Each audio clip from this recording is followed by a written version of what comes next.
Picture this. You're watching your favorite medieval movie, mesmerized by knights gracefully dancing across battlefields with gleaming swords, their movements fluid and precise like ballet dancers in armor.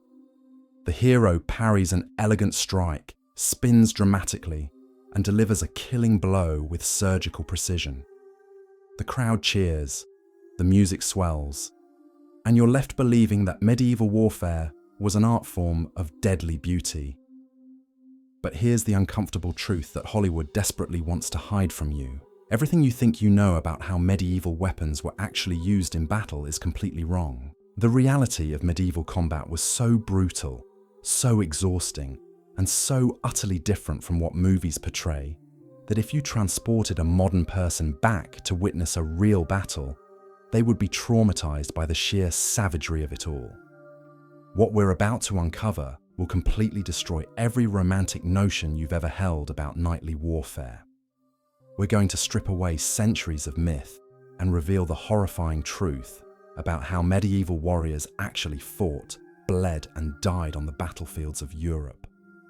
Today, we're diving deep into the authentic world of medieval weaponry, where survival wasn't about grace or honor, but about who could endure the most punishment while dealing out devastating blows to armored opponents.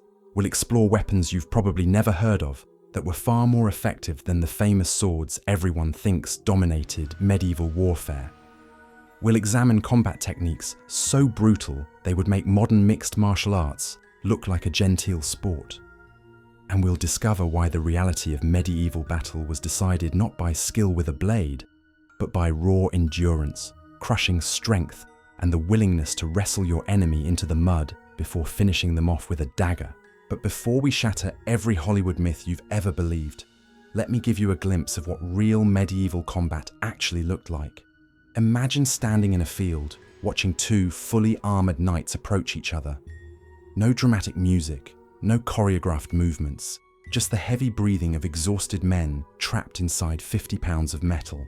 Within minutes, both warriors would be gasping for air, their movements becoming sluggish and desperate. The fight wouldn't end with an elegant sword thrust, but with one man pinned to the ground while the other searched frantically for gaps in his armor to slip a dagger through. This is the reality that changed the course of history, the truth that determined the fate of kingdoms and the survival of bloodlines. And once you understand how these weapons were truly used, you'll never be able to watch a medieval movie again without laughing at how absurdly wrong they got everything. Let's start with the weapon that dominated medieval battlefields but gets completely misrepresented in every film ever made: the lance. In movies, you see knights delicately holding these weapons, using them like oversized spears in elegant dueling scenarios. The reality was far more devastating and terrifying than any director has ever dared to show. A medieval lance wasn't a graceful weapon at all. Picture holding a 12-foot pole made of solid wood, tipped with a razor-sharp steel point, weighing so much that keeping it horizontal would make your arms scream with pain within seconds. This wasn't a tool for finesse. It was a battering ram mounted on horseback, designed to channel the full kinetic energy of a charging warhorse into a single point of devastating impact. Now imagine the physics involved. A fully armored knight weighed around 200 pounds. His warhorse weighed between 12 and 1,500 pounds. When this massive combination charged at 25 miles per hour, the kinetic energy generated was absolutely enormous. The lance focused all of that crushing force into just a few square inches of sharpened steel. The result wasn't the gentle clash you see in tournaments recreated for movies. It was bone-shattering, armor-piercing destruction that could lift a man completely off his feet and hurl him through the air. But here's what no movie has ever shown you. The skill involved wasn't in striking your opponent, it was in surviving the target impact yourself. Knights learned to hold their lances loosely, allowing the tremendous force of impact to flow through the weapon rather than into their own bodies. Grip the lance too tightly, and the shock would dislocate your shoulder, break your arm, or throw you from your saddle. Master this technique, and you became a mobile siege engine capable of punching through enemy formations like a cannonball through paper. The psychological impact was just as important as the physical damage. Picture yourself standing in an infantry formation, watching dozens of heavily armored knights thundering toward you with those massive lance points lowering in perfect unison. The ground would shake beneath your feet from the pounding hooves. The air would fill with the terrible sound of metal-clad death approaching at incredible speed.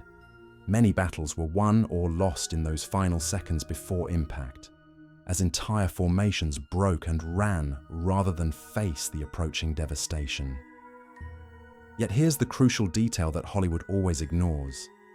Lances were essentially one-use weapons. After that first devastating charge, the wooden shaft would almost always shatter on impact or become stuck in a target. Knights would drop the broken pieces and immediately draw their backup weapons for the real fighting that was about to begin. The lance charge was spectacular theatre, but it was just the opening act of medieval combat. This brings us to the weapon that truly dominated medieval battlefields, yet remains almost completely unknown to modern audiences: the poleaxe. While movies obsess over swords, real knights who were fighting for their lives consistently chose poleaxes when facing other armored opponents. This wasn't tradition or preference. It was pure survival instinct based on what actually worked when death was on the line. A medieval poleaxe was essentially 4 different weapons combined into one devastating package. At one end, you had an axe blade capable of delivering crushing, chopping attacks. At the other end, a hammerhead designed to cave in armor and stun opponents. At the tip, a spike for precise thrusting attacks. And the entire 5 to 6 foot shaft served as a lever for hooking, tripping, and controlling enemy movements. The genius of this design becomes obvious the moment you understand the realities of armored combat. Against an opponent wearing high-quality plate armor, traditional cutting attacks with swords were largely ineffective. The poleaxe solved this problem through versatility and mechanical advantage. You could use the axe blade not to cut through armor, but to hook an opponent's weapon or leg. The hammerhead could deliver crushing blows that didn't need to penetrate armor to be devastating, the shock waves traveling through the metal to injure the person inside. The spike allowed for precise thrusting attacks at the few vulnerable points where armor plates met. But perhaps most importantly, the poleaxe provided reach advantage that could mean the difference between life and death. Against a knight armed with a sword, you could keep him at distance with thrusting attacks while he desperately tried to close the gap. If he managed to get inside your reach, you could slide your hands up the shaft and continue fighting effectively at close quarters. The weapon remained lethal at any distance, adapting to the changing dynamics of combat in ways that specialized weapons simply couldn't match. Tournament records from the medieval period tell the real story. Knights who trained extensively with swords would consistently switch to poleaxes when facing serious armored opposition, because experience taught them that the poleaxe simply worked better. When your life depended on your weapon choice, knights chose poleaxes. Swords were what you used when you couldn't get your hands on something more effective. The techniques used with poleaxes were nothing like the wild swinging you see in movies. Every movement was controlled and economical, because wasted energy in real combat meant exhaustion and death. Experienced warriors would use the axe blade to hook an opponent's weapon, then immediately follow up with a hammer strike to the helmet. They would thrust with the spike at armor gaps, then use the hook to trip opponents when they tried to retreat. The versatility meant your opponent never knew what type of attack was coming next. Was that approaching movement a thrust they needed to parry, a hook they had to dodge, or a crushing hammer blow they could only hope to absorb? The decision time was measured in fractions of a second, and choosing wrong meant going down hard. This constant uncertainty was psychological warfare as much as physical combat. Your opponent couldn't develop a rhythm or anticipate your next move because the poleaxe offered so many different attacking options from the same starting position. One moment you'd be thrusting at their visor, the next you'd drop the point and sweep their legs. The mental strain of constantly adapting to different threats would exhaust fighters almost as quickly as the physical demands of combat itself. But the even mighty poleaxe couldn't solve every problem that armored combat presented. Sometimes you needed something specifically designed to crush rather than cut or thrust. This brings us to weapons that Hollywood has almost completely ignored, yet were absolutely essential on medieval battlefields: maces and warhammers. These weren't the crude clubs that movies occasionally show. Medieval maces were sophisticated instruments of destruction, typically featuring a metal shaft, 2 to 3 feet long, topped with a flanged or spiked head, weighing 2 to 4 pounds. The flanges weren't decorative, they were engineering solutions to a specific problem. By concentrating the weapon's impact force into smaller contact points, these ridges could dent even the finest plate armor inward, transferring devastating shock waves to the person trapped inside. The brutal effectiveness of mace combat becomes clear when you understand that penetrating armor wasn't always necessary to kill or incapacitate an opponent. Hit someone's helmet hard enough with a mace, and even if the metal held perfectly, the brain inside would slam against the skull. Concussions, internal bleeding, and instant death were all common results of mace strikes that never broke through the armor itself. Picture yourself on the receiving end of a mace attack. The blow would ring your helmet like a massive bell, the sound deafening and disorienting. Your vision would blur as your head snapped back from the impact. Your balance would fail as your inner ear struggled to process what had just happened. Even if your armor prevented any direct injury, you'd be stunned, vulnerable, and completely unable to mount an effective defense against follow-up strikes. Warhammers operated on the same principle, but with different mechanics. One side featured a hammerhead for crushing attacks, while the other typically had a spike for penetrating strikes. Against plate armor, experienced fighters would alternate between these two functions. First, use the hammer to dent the armor and stun the opponent. Then flip the weapon and use the spike to exploit the newly created weak points in the deformed metal. The technique was brutally simple, which was exactly why these weapons were so effective in the chaos of real combat. You didn't need years of training to master complex sword techniques. You needed strength, timing, and the ability to keep swinging when your opponent was desperately trying to stay. The strategy conscious was to keep your enemy defensive, constantly reacting to your attacks rather than mounting their own offensive. Each blow would accumulate damage, both to their armor and to their ability to continue fighting. The sound of mace and hammer combat was unlike anything Hollywood has ever portrayed. Instead of the musical ring of sword on sword, you'd hear the deep, metallic clang of heavy weapons striking armor, the grunts of effort from fighters swinging with their entire body behind each blow, the increasingly labored breathing as both combatants burned through their energy reserves at an alarming rate. This brings us to one of the most important aspects of real medieval combat that movies completely ignore: the exhaustion factor. Fighting in 50 pounds of armor while swinging heavy weapons was physically devastating in ways that modern audiences simply cannot comprehend. Each strike with a mace required full body commitment. Your legs, core, back, shoulders, and arms all had to work together to generate maximum force. After just a few minutes of this kind of exertion, your muscles would be screaming with lactic acid buildup. The weight of the armor itself compounded this problem exponentially. Every movement required extra effort. Lifting your arms became progressively more difficult as the fight continued. Your breathing became labored as the armor restricted your chest expansion. Heat trapped inside the metal would cause profuse sweating, leading to dehydration and further exhaustion. Experienced knights understood that armored combat was fundamentally a test of endurance. The winner wasn't necessarily the most skilled fighter, but the one who could maintain offensive capability when everyone else had collapsed from exhaustion. Battles between armored opponents rarely lasted more than 10 to 15 minutes for exactly this reason. Human physiology simply couldn't sustain that level of exertion, for extended periods. This reality shaped every aspect of medieval combat tactics. Knights learned to fight in bursts of intense activity, followed by brief recovery periods. They would engage aggressively for 10 to 20 seconds, then both fighters would step back to catch their breath and reassess the situation. Novice fighters who exhausted themselves in the first minute of combat would find themselves unable to raise their guards when the decisive moment arrived.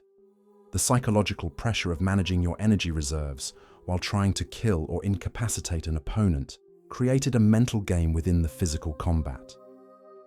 Do you press your advantage now while you have the strength, risking complete exhaustion if you fail to end the fight quickly? Or do you conserve energy for a longer engagement, potentially allowing your opponent to recover or gain momentum? These calculations had to be made in split seconds while dodging crushing blows and looking for opportunities to strike back. The mental strain was enormous, and fighters who couldn't handle the pressure would make fatal mistakes even if their physical conditioning was superior. Now we come to perhaps the most misunderstood weapon in all of medieval warfare, the sword. Hollywood has convinced us that swords were the primary weapons of medieval knights, the tools they reached for first in any combat situation. The reality was almost exactly the opposite. Swords were backup weapons, tools of last resort that knights used only when everything else had failed. Consider the context in which a knight would actually draw his sword. His lance had already shattered in the initial charge. He'd been unhorsed and was now fighting on foot. His poleaxe had been damaged, lost, or proven ineffective against his current opponent. Now, with options remaining for his art limit, he'd reach Ming's sword as a desperate measure to continue the fight. The most common knightly sword, known as an arming sword, weighed between 2 and 4 pounds, with a blade roughly 30 inches long. This wasn't the thin, flexible rapier that movies love to show. It was a broad, double-edged weapon designed specifically for use against armoured opponents. The blade was stiff enough to thrust at armour gaps while maintaining enough width to deliver effective cutting attacks when opportunities presented themselves. But here's what Hollywood never shows you about sword combat. It was absolutely exhausting. Each swing required significant effort. Each parry sent jarring vibrations up your arm and into your shoulder. Within minutes of active sword fighting, your sword arm would be burning with fatigue. Within 10 minutes, you'd be swinging at half speed, your movements becoming sluggish and predictable. The techniques used with swords against armoured opponents bore no resemblance to the elegant fencing you see in movies. Knights employed something called half-swording, where they would grip the blade itself with their offhand, turning the sword into a short spear for precise thrusting attacks at armour gaps. They would also use murder strokes, flipping the sword around to grip the blade and use the heavy pommel and crossguard as an improvised hammer to bash helmets and visors. Against high-quality plate armour, knights rarely attempted cutting attacks with swords at all. The metal was simply too effective at turning aside slashing strikes.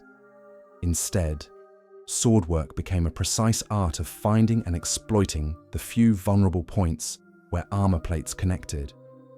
Armpits, elbow joints, visor slits, the gap where the helmet met the neck guard, these were the targets that determined life and death in armoured combat. Every sword strike had to be calculated and targeted with surgical precision. There was no room for the wild, dramatic swinging that makes for exciting movie scenes. Wasted motion meant wasted energy, and wasted energy meant death when your opponent was looking for any sign of weakness or fatigue to exploit. The stamina management aspect of sword combat cannot be overstated. Experienced knights learned to fight in controlled bursts, engaging intensively for short periods before stepping back to recover. They would watch their opponents carefully, looking for signs of exhaustion that could be exploited. Heavy breathing, dropped guards, slower reactions, all of these were signals that the decisive moment was approaching. But swords, for all their iconic status, were still just tools for setting up the real killing techniques of medieval combat. And those techniques were far more brutal and unglamorous than any movie has ever dared to portray. The moment when sword combat failed to produce a decisive outcome, knights would resort to the most brutal and effective technique in their arsenal, the dagger. This wasn't the dramatic finale that Hollywood loves to portray, but rather a systematic, methodical process of execution that would haunt anyone unfortunate enough to witness it. Picture the scene that movies never dare to show. Two exhausted knights, both breathing heavily inside their metal prisons, have been trading blows for several minutes. Neither has managed to penetrate the other's armor with sword strikes. Their movements have become sluggish, their guards are dropping, and desperation is setting in. This is when real medieval combat would transition into its most savage phase. One knight manages to close the distance, abandoning his sword entirely to grab his opponent. What follows isn't the clean, choreographed wrestling you might imagine, but a desperate struggle between two men trapped in 50 pounds of metal, each trying to throw the other to the ground. The armor that protected them from weapons now became a liability, restricting their movement and adding crushing weight to every motion. You'd hear the sound of metal grinding against metal as they grappled, the heavy breathing echoing inside their helmets, the scraping of steel boots trying to find purchase on blood-soaked ground. Both fighters would be pushing their bodies beyond normal human limits, their muscles screaming from the exertion of fighting in full armor while trying to overpower an equally desperate opponent. The techniques they used were nothing like modern wrestling. Knights learned to hook their opponent's leg with their own while pushing at the upper body, creating leverage to topple their enemy backward. They would grab weapon arms and twist while striking with their free hand, trying to create openings or simply wear down their opponent's strength. Getting behind an enemy to pull backward at the neck guard was a favoured technique, either to choke them or expose their throat to a dagger thrust. When one fighter finally managed to throw his opponent and mount him, pinning him to the ground, the true horror of medieval combat would begin. The victorious knight would draw his rondel dagger, a weapon specifically designed for this moment. These weren't decorative pieces, but 12 to 15-inch blades with narrow profiles and stiff construction, engineered for one purpose: penetrating the gaps in armor to deliver killing blows to helpless opponents. What happened next was systematic execution disguised as combat. The mounted knight would methodically search for gaps in his opponent's armor while the man beneath him struggled desperately to escape. Visor slits, armpit joints, the connection between helmet and neck guard, the groin area where leg armor met the torso. These were the target zones that separated life from death. The process was neither quick nor clean. You'd watch as the victorious knight pressed his dagger against gap after gap, probing for openings while his opponent writhed beneath him. The sound wasn't the dramatic music of movie death scenes, but the scraping of metal on metal, laboured breathing from both men, and sometimes screaming when a blade found its mark, but failed to kill immediately. This technique had a name among medieval warriors. They called it the mercy. Not because it was merciful, but because dagger work was the only reliable way to end fights between well-armoured opponents that could otherwise continue indefinitely. Tournament combat had strict rules against this practice, but real battles operated under no such restrictions. When survival was at stake, honour became a luxury that dead men couldn't afford. The psychological impact on those who witnessed such scenes cannot be understated. Modern audiences, accustomed to sanitized movie violence, would be traumatized by the reality of watching one human being methodically search for ways to kill another who was trapped and helpless. Yet this was how the majority of armored knights actually died in combat, not from dramatic sword strikes during active fighting, but from daggers after they'd been wrestled to the ground and pinned. The aftermath of these encounters reveals another aspect of medieval combat that Hollywood consistently ignores: the practical considerations that followed violence. Victorious knights had to deal with the immediate reality of what they'd just done. Bodies needed to be searched for valuables before rigor mortis set in. Armor had to be stripped and evaluated for damage or reuse. Weapons needed to be recovered and cleaned. The battlefield wasn't a romantic setting where heroes could contemplate their victories. It was a workplace where survival meant efficiently processing the results of violence. But perhaps most disturbing was how quickly this extreme brutality became routine for those who survived multiple engagements. Knights developed psychological mechanisms to cope with the reality of what armored combat required. They learned to view opponents not as fellow they're human beings, but as obstacles to be overcome through whatever means proved most effective. This mental transformation was essential for survival, but it came at a psychological cost that medieval society rarely acknowledged.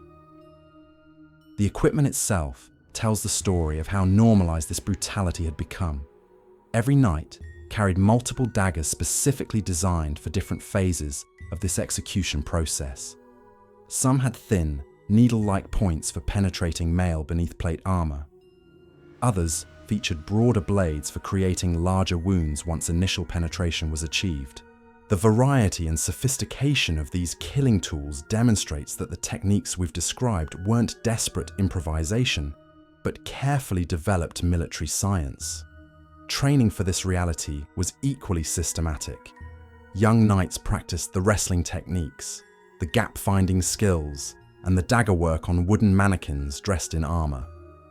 They learned anatomical weak points and practiced the specific hand positions needed to deliver fatal wounds through small openings. This wasn't education in chivalric ideals, but professional instruction in efficient human slaughter. The social implications of this reality created tensions within medieval culture that persist in historical records. The chivalric literature that emerged during this period can be understood as a direct response to the brutal realities of actual combat. Stories of noble knights engaging in elegant sword duels weren't historical accounts, but fantasy escapism designed to help society cope with the knowledge of what their warriors actually did to survive. Religious authorities struggled with similar contradictions. The Church needed to reconcile its teachings about human dignity and the sanctity of life with the reality that Christian knights regularly engaged in what could only be described as ritualized murder. The concept of just war and elaborate codes of conduct were intellectual attempts to create moral frameworks around practices that were fundamentally savage. The physical toll of this kind of combat extended far beyond immediate injuries. Knights who survived multiple engagements often suffered from what we would now recognize as post-traumatic stress disorder. Medieval medical texts describe symptoms that align perfectly with modern understanding of combat trauma. Difficulty sleeping, violent nightmares, sudden rage episodes, and withdrawal from social interaction. Now you know the truth that Hollywood has spent decades concealing from you. Medieval combat wasn't the graceful dance of steel that fills our movie screens, but a savage test of endurance where victory belonged to whoever could outlast their opponent's strength and deliver the final, brutal blow. The weapons that actually decided these life and death struggles were the ones you've never heard of, and the techniques that kept knights alive were the ones too horrifying for any director to film. The next time you watch a medieval movie, you'll see through the beautiful lies to the ugly reality beneath, understanding that real knights didn't die as heroes in glorious sword fights, but as exhausted men pinned to the ground, desperately searching for mercy that would never come.